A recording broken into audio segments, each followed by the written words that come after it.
Awaken your spirit, chosen ones. Power doesn't panic when it's challenged. It panics when it's understood. There's a popular story people love to tell about control, that it's loud, dramatic, and obvious. That if someone is being watched or studied, there must be flashing lights, dark rooms, and secret files stamped in red ink.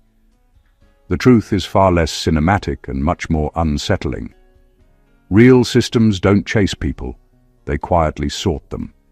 They observe behavior, measure reactions, track patterns, and move on without ever announcing their presence. If you've ever felt out of step without knowing why, it's not because you're special in a mystical sense. It's because systems notice what they can't easily categorize. Here's a fact that rarely gets talked about. Modern institutions don't primarily rely on force. They rely on predictability. From education to employment to social platforms, most structures are designed to reduce human behavior into trends that can be anticipated and managed. The smoother the prediction, the cheaper the control. But every so often, someone doesn't move the way the data expects. They don't react on cue. They don't absorb messaging the way they're supposed to. They don't panic when panic is encouraged, and they don't conform when conformity would be convenient. That's not rebellion. That's friction. And friction is expensive. So when people talk about being targeted, they often imagine hostility. What's actually happening is closer to mild confusion. Systems aren't angry at outliers, they're irritated by them, like a spreadsheet that refuses to balance or a software bug that won't replicate on command. It's not personal, it's logistical. Control prefers people who respond the same way every time. Independence ruins the math. There's also a slightly absurd side to all of this. Entire departments, massive budgets, and serious-looking meetings exist just to figure out why some people don't behave as expected. Grown adults in suits staring at charts, wondering why one variable refuses to cooperate. If that's not unintentionally funny, nothing is. This isn't a story about secret villains or dramatic takedowns. It's about something quieter and more revealing. What happens when a system built on averages runs into someone who refuses to live as one? Number one, you weren't targeted, you were noticed. Being noticed isn't dramatic. It doesn't come with warnings, threats, or secret meetings about you as a person. It's quieter than that, and far more ordinary. Large systems don't operate on emotion or obsession. They operate on patterns. They scan for what fits and what doesn't, the same way a machine checks for errors. When something doesn't line up, it gets flagged.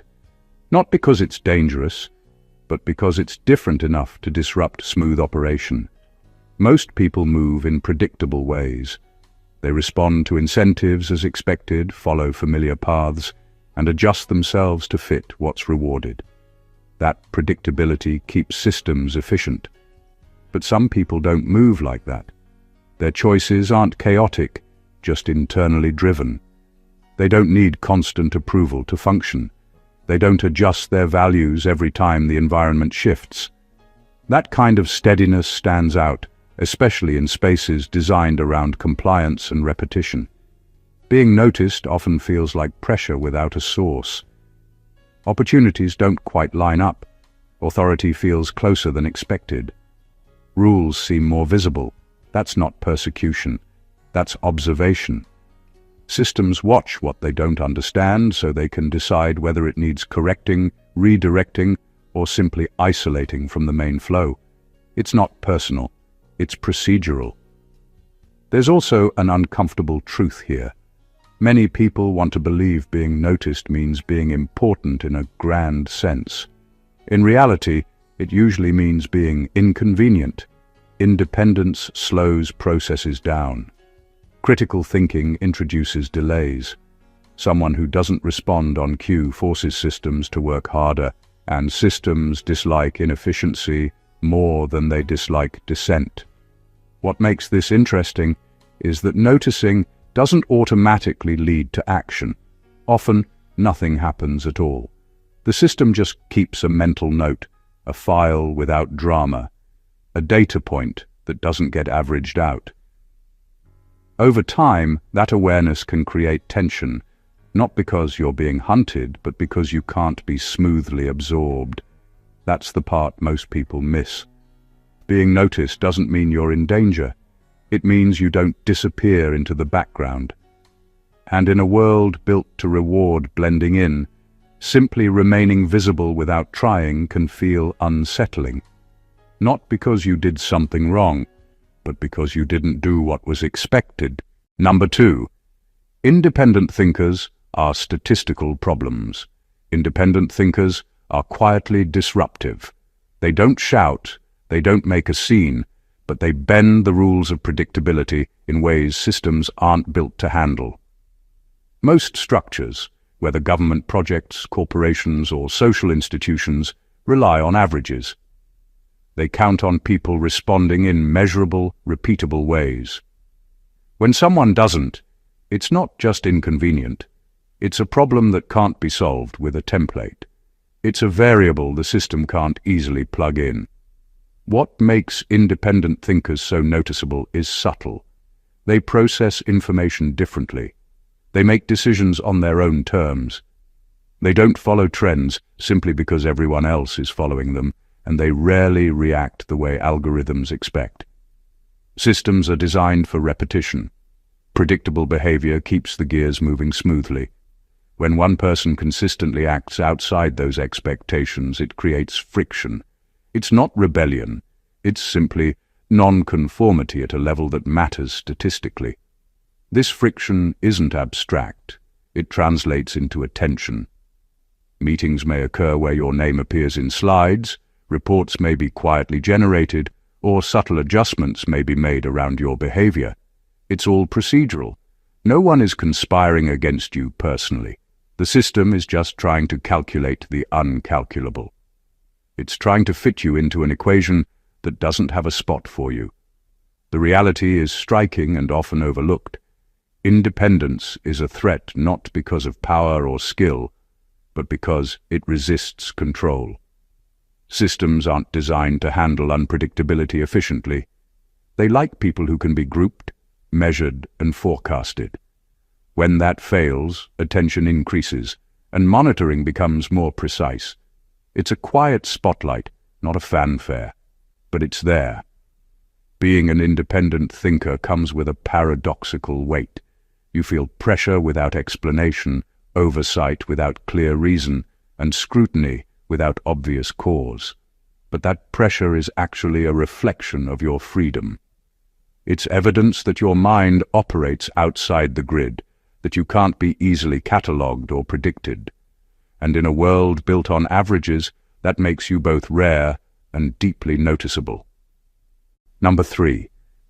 Compliance is cheaper than creativity. Systems don't panic at brilliance. They don't care about intelligence or talent in the abstract. What they fear is unpredictability, the kind that comes with people who think for themselves. Compliance is cheap because it's easy to manage. A system can absorb it without extra work, predict its outcomes, and plan around it. Creativity, on the other hand, is messy. It introduces variables that can't be easily tracked, calculated, or controlled. That unpredictability makes people like you stand out. Think about how organizations operate. Policies, protocols, and hierarchies exist for efficiency, not fairness. They are designed to reduce friction, to make human behavior quantifiable and manageable. When someone follows instructions without question, they're a smooth cog. When someone questions, invents, or chooses a different path, the system has to adapt. It has to observe, record, and sometimes even manipulate to regain predictability. That's costly.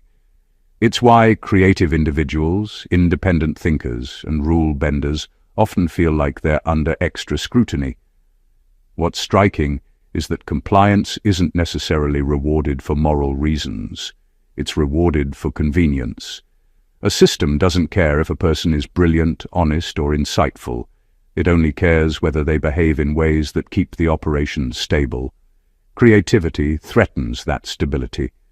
Even subtle deviations can trigger attention. A question asked at the wrong time, a decision made independently, a solution offered outside the standard protocol. Each is like a ripple in a carefully controlled pond. The system doesn't react with emotion, it reacts with logistics.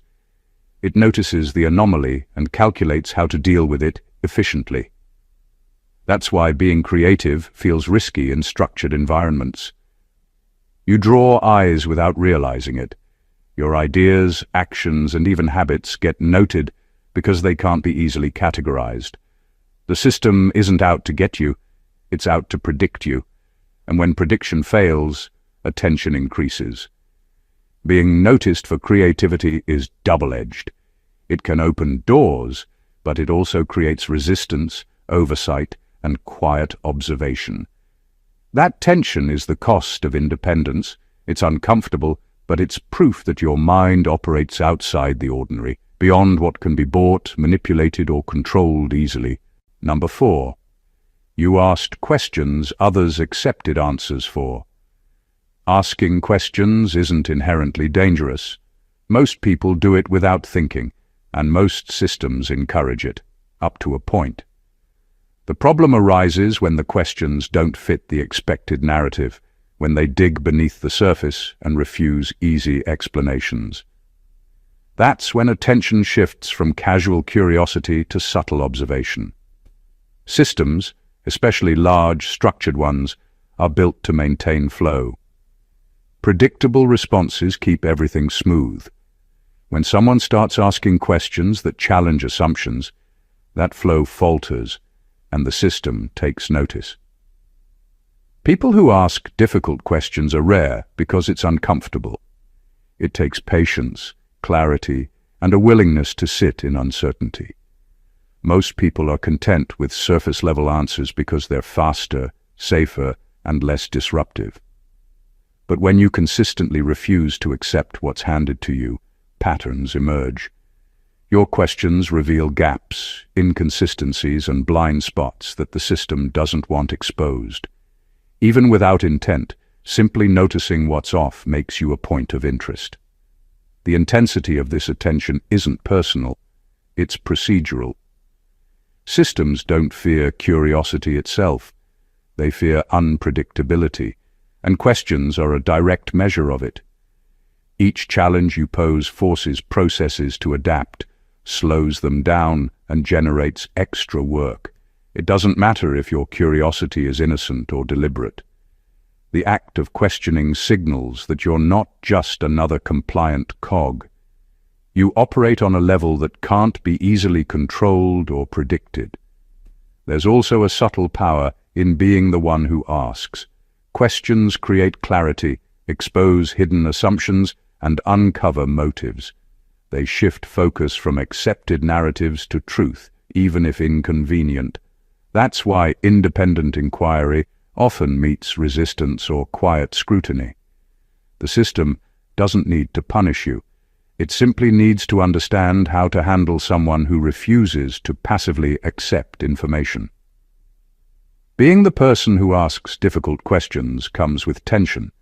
Doors may open, but scrutiny increases. Processes become slower around you, attention becomes sharper, and patterns of observation may appear where none existed before. Yet that tension is proof that your mind works independently. It's proof that you notice what others ignore, that you refuse to settle for easy answers, and that your presence quietly challenges predictability. Number 5, you weren't rebellious, you were internally anchored. Being internally anchored isn't flashy. It doesn't come with banners, slogans, or loud declarations. It's quiet, steady, and often invisible to those around you until they try to push, pull, or manipulate. What makes this dangerous, or at least unsettling, to systems and structures built on predictability is that internally anchored people don't respond to external pressure in predictable ways. They don't need approval, fear, or incentive to act. Their decisions and reactions are guided by a consistent internal compass, and that independence is harder to manage than outright rebellion. Most people navigate life by external signals: praise, rules, trends, and fear. Systems thrive on this. When responses are driven externally, behavior is predictable. When someone acts consistently according to their own principles instead, the pattern breaks. It isn't about defiance for the sake of it. It's about self-sufficiency and clarity, about knowing who you are and letting that guide your choices rather than social pressure. That's why internally anchored people often attract scrutiny. They can't be easily nudged, coerced, or distracted. Being internally anchored also means you carry a kind of silent confidence that others sense even if they don't understand it. You're hard to manipulate because you evaluate influence, not follow it blindly. You remain calm when chaos surrounds you, and you don't overreact to fear, rumors, or authority. That stability, while invaluable to you, stands out in environments where volatility and compliance are expected. It's a spotlight you didn't ask for, and systems notice it. The irony is that your stability is interpreted as resistance. It's easier for systems to deal with people who react emotionally or inconsistently because those reactions can be predicted, channeled, or corrected. But when someone is internally anchored, there's no obvious leverage point. That makes attention sharper and observation closer. Being internally anchored isn't a rebellion. It's a quiet form of power. It doesn't need spectacle because its influence is subtle but undeniable. The very fact that you remain unaffected, clear, and self-guided makes you impossible to fully control. In a world built on influence, convenience, and predictability, that is what truly sets you apart. Number 6. Emotional self-control disrupts social engineering. Emotional self-control isn't about suppressing feelings or pretending to be calm. It's about understanding your emotions, recognizing how they're being used, and refusing to act on triggers that others count on. Most people operate on instinct when pressured, frightened, or flattered. Systems, whether corporate, social, or governmental, rely on that instinct. They design incentives, messages, and pressures to provoke predictable reactions. When someone maintains emotional self-control, that predictability disappears, and the system struggles to respond. This isn't theoretical. Emotional responses are the easiest levers to pull. Fear can prompt compliance. Desire can prompt loyalty. Guilt can prompt submission. People who react predictably are easy to manage because their next move is almost always visible. But someone who has developed self-control over their reactions interrupts the flow. Their choices are measured, deliberate, and not automatically aligned with external pressures. That makes them frustrating, confusing, and, in a sense, unmanageable to systems built on influence. Emotional self-control also magnifies visibility. When everyone else reacts to manipulation, those who don't stand out. They aren't louder, but they're sharper. Their clarity exposes the mechanisms behind persuasion, and that exposure forces attention. It's not personal, it's operational. Systems aren't offended by calm people.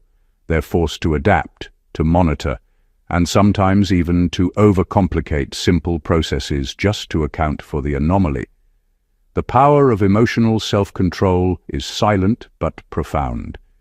It makes you difficult to manipulate, hard to predict, and resistant to coercion.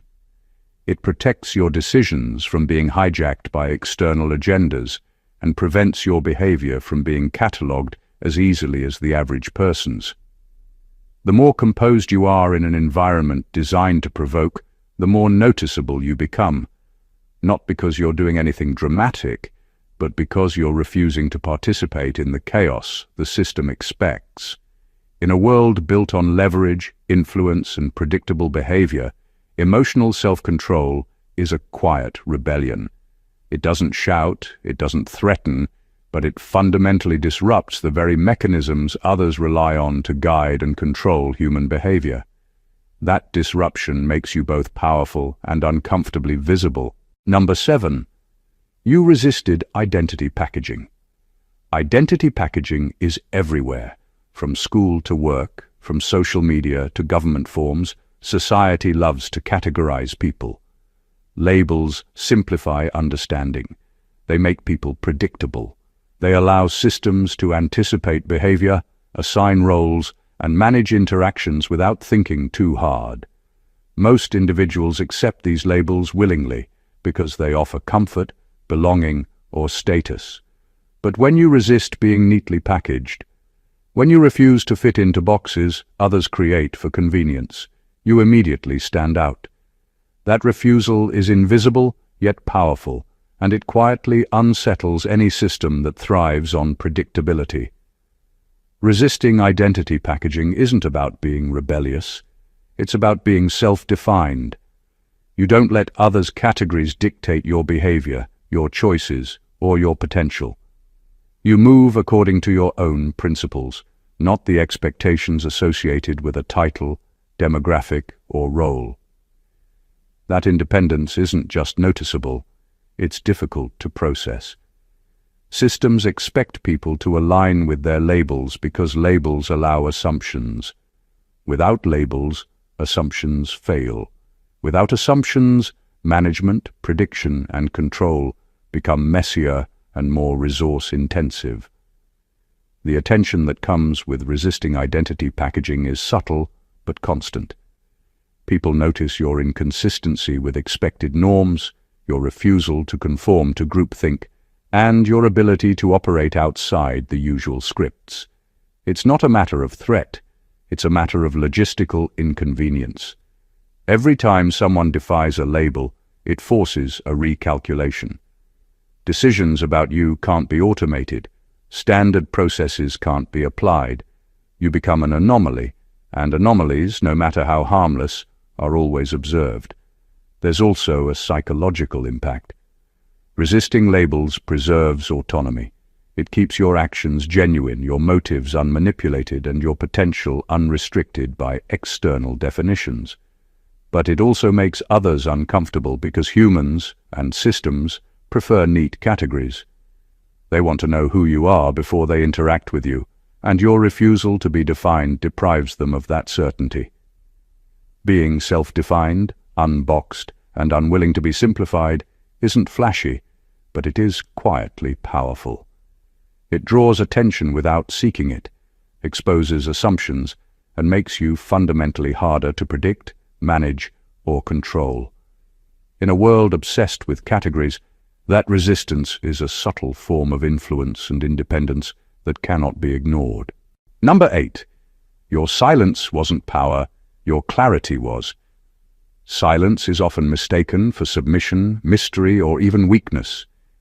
People assume that if you're quiet, you're disengaged or uninvolved. The truth is far more compelling. Your silence is a reflection of clarity. You don't speak to fill space, to impress, or to manipulate. You speak when it matters, and when you do, your words carry weight because they're deliberate, considered, and grounded in understanding. That kind of clarity is rare, and it draws attention in ways noise never could. Systems and people alike are designed to respond to stimuli. Loudness, drama, or reactive behavior triggers patterns that are easy to predict and manipulate. Silence, on the other hand, breaks that rhythm. When you observe without reacting, when you process without showing every thought or emotion, you force the environment to reveal itself. People and systems notice this because they can't easily anticipate your next move. Your clarity makes you an anomaly, and anomalies demand attention even when they make no noise. Being clear in your intentions and thoughts also creates invisible boundaries. You don't need to argue, persuade, or justify yourself constantly. Your actions and decisions reflect understanding, and that signals that you are internally guided rather than externally swayed. That's uncomfortable for structures that rely on predictable behavior because they can't control someone whose decisions aren't driven by external cues. You are measured, not reactive, and that difference is magnified in contrast to the predictable noise around you. Your clarity also acts as a subtle lens on the world. It exposes inconsistencies, reveals weaknesses, and highlights patterns that others take for granted. Observers may not realize it consciously, but they adjust around you because your calm, deliberate presence disrupts assumptions. It isn't aggression, it's clarity in motion. The power of your silence isn't in the quiet itself. It's in the intelligence, foresight, and precision that underlie it. Systems, people, and situations are forced to account for you, not because you demand it, but because your presence alone exposes unpredictability and competence. That clarity, quiet but undeniable, makes you both influential and impossible to ignore. Number 9. You soar through incentives, not just rules. Most people obey rules because they fear consequences or hope for reward. They follow instructions, complete tasks, and participate in systems because the incentives align with their desires, or the punishments scare them into compliance. But seeing through incentives is something different. It's recognizing not just the rules themselves, but the reason the rules exist. The underlying motive, the hidden leverage, the subtle ways behavior is being guided or manipulated. That awareness is unsettling to systems because it removes the predictability they rely on. When you act based on understanding rather than coercion, you break the invisible scripts everyone else is following.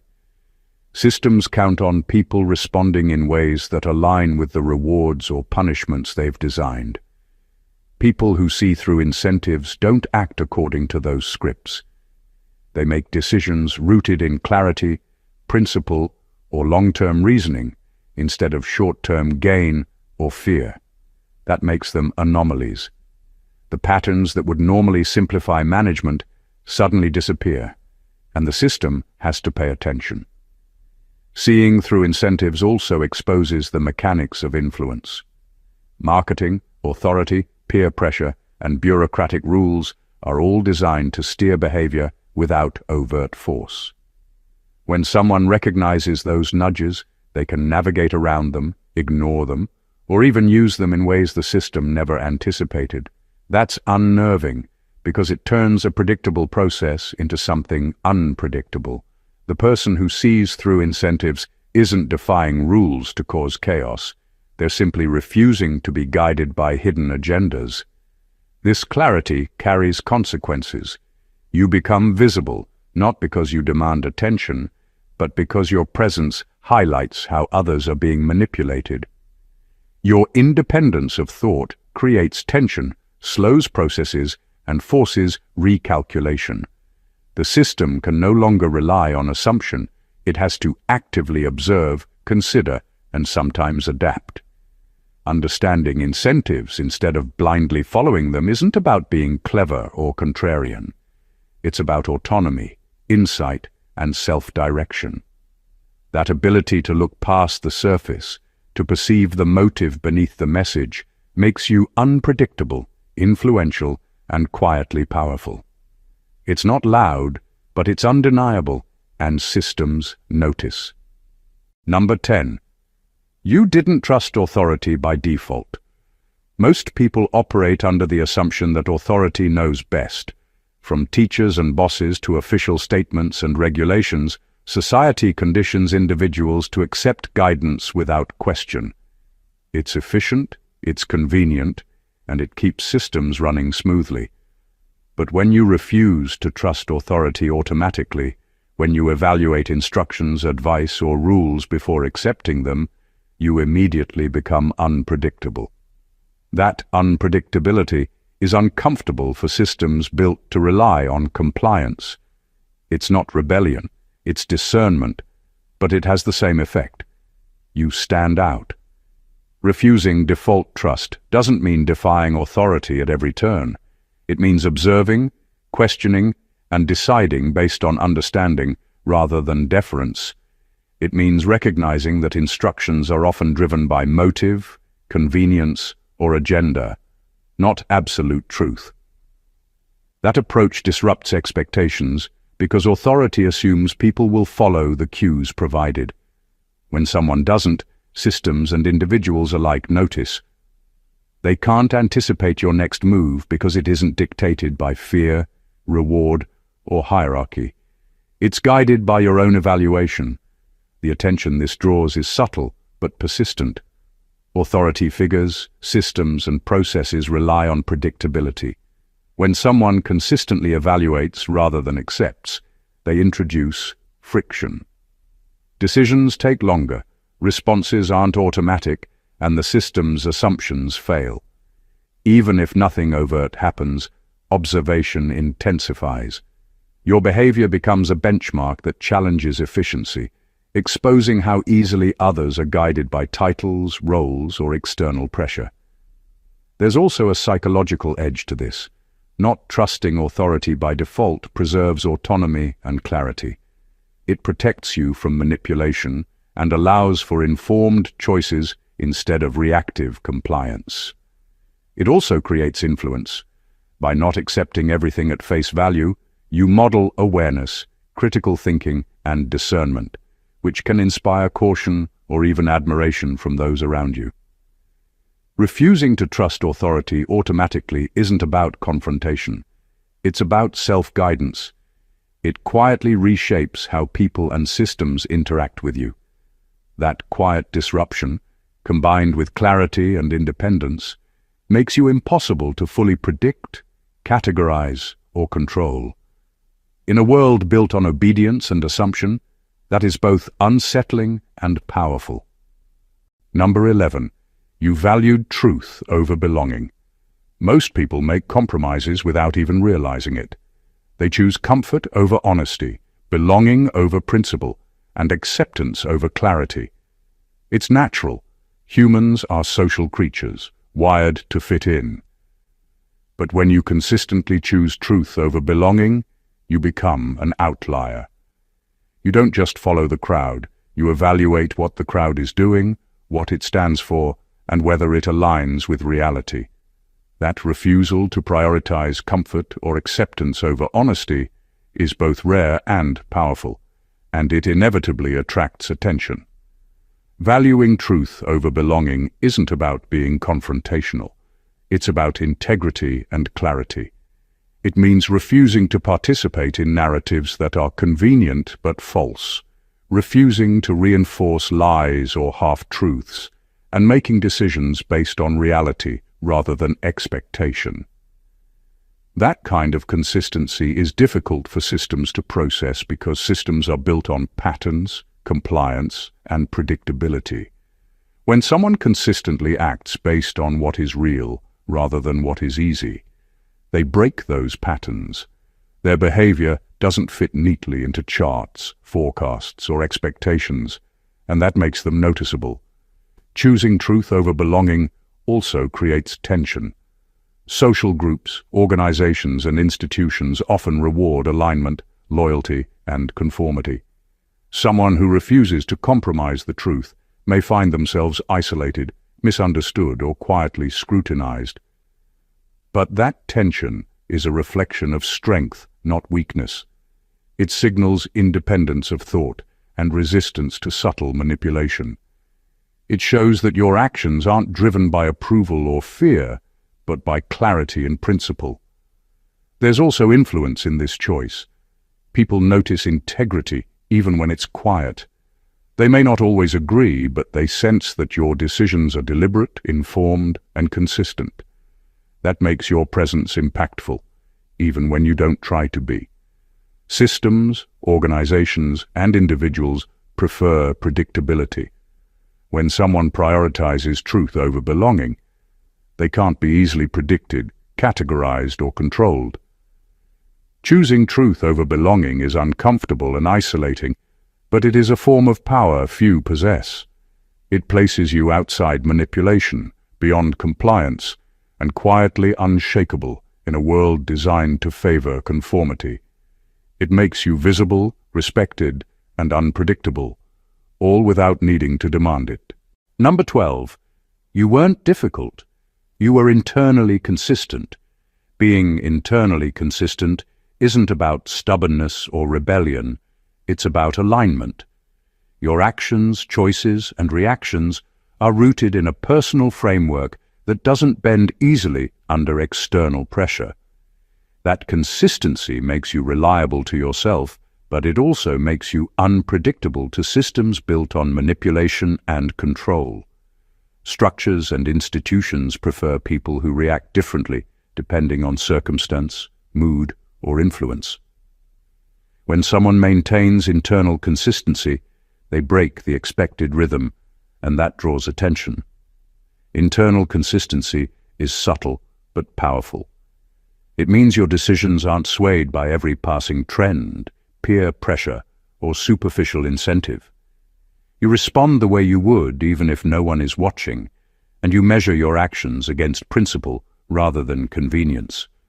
That kind of self-alignment is rare, and systems notice it because it complicates predictability. People who are inconsistent are easier to manage. They're reactive, impulsive, and moldable.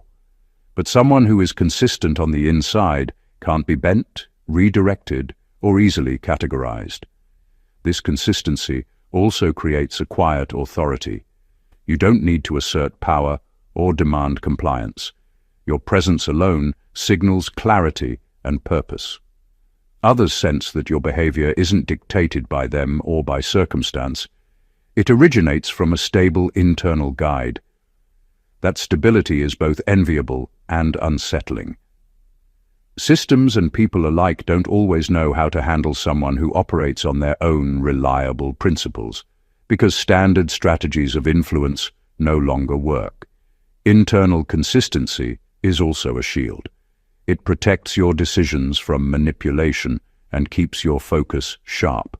You're less likely to overreact, overcommit, or get caught in unnecessary drama because your behavior is guided by your own logic rather than external noise. That makes you visible but unmovable. Being internally consistent isn't flashy, but it's fundamentally disruptive to predictable environments. It makes you reliable to yourself, influential without trying, and impossible to control fully. In a world built on variability and manipulation, internal consistency is quietly powerful, and the systems around you can't ignore it. Number 13. You developed self-definition early. Developing self-definition early isn't about arrogance or isolation. It's about knowing who you are before the world tells you who to be. Most people spend years, sometimes decades, reacting to external expectations, following trends, adapting to peer pressure, and bending to societal norms. But when someone forms a clear sense of identity early, they operate from a position of internal authority. Their decisions, values, and goals are rooted in themselves rather than in approval, validation, or fear of judgment.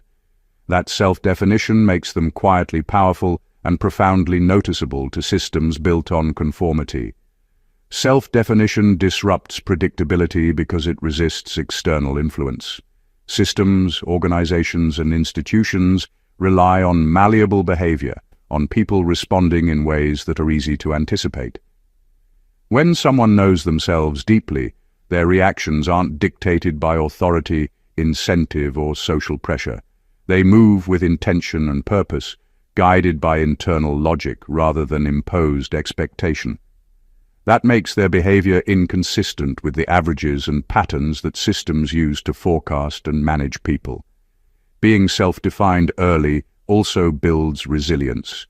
Challenges, manipulations, and pressures have less effect because the foundation of choice is internal, not external. You don't adjust who you are to fit someone else's plan, and you don't abandon principles for temporary advantage. That stability makes you less vulnerable to influence, more aware of manipulation, and able to navigate complex situations with clarity. There's a subtle social impact as well. People and systems around someone who is self-defined sense that their usual levers of control are ineffective. They may not always consciously register it, but they notice that the person doesn't react predictably, that they can't be easily categorized, and that their internal alignment shapes every decision. That visibility brings attention, not because of defiance, but because consistency and self-guidance are rare and powerful.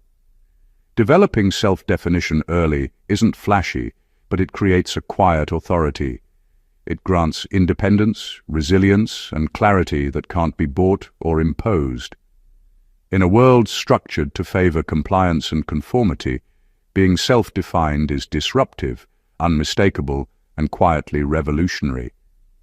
Number 14. The real shock. The system never hated you. It simply couldn't use you. Most people assume that scrutiny, observation, or attention from systems means hostility. They imagine secret agendas, active targeting, or deliberate malice. The truth is far simpler and far more revealing.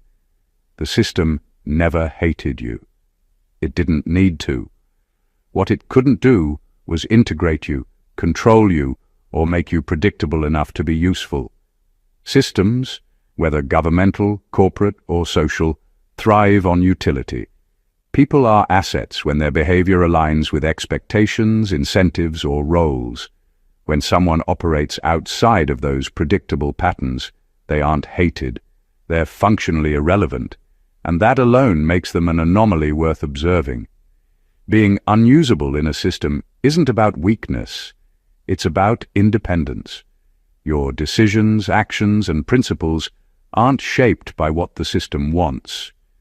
You act according to clarity, internal guidance, and principle. That autonomy is exactly what makes you visible and, in a way, untouchable. Systems don't attack it directly because it's unnecessary. They simply take note, track patterns, and adjust where possible, but they cannot harness or redirect you the way they do with the average individual. That inability to exploit you quietly amplifies your significance. There's a paradox in this reality. The more useless you are to the system, the more pressure you feel, even when it's not personal. Rules seem tighter, oversight seems heavier, and scrutiny feels constant. That's not hostility. It's a tension born of calculation, a reflection of the system grappling with something it cannot categorize. People who conform, who follow, who adapt, are absorbed effortlessly. Those who can't be absorbed create friction, and friction is noticed. Understanding this flips the perspective entirely. You weren't targeted because of malice. You weren't in danger because of rebellion. You were noticed because you existed outside the frameworks of exploitation. That is rare, unsettling, and quietly empowering. Being unusable isn't a flaw. It's proof that your independence, clarity, and self-guidance are absolute. In a world built on control and predictability, simply being untouchable in your own terms is revolutionary. It is the ultimate form of power that the system can neither harness nor neutralize. Everything we've explored reveals a truth most people never fully grasp. Being noticed, observed, or even scrutinized isn't about hostility. It's a reflection of your uniqueness in a world built on predictability.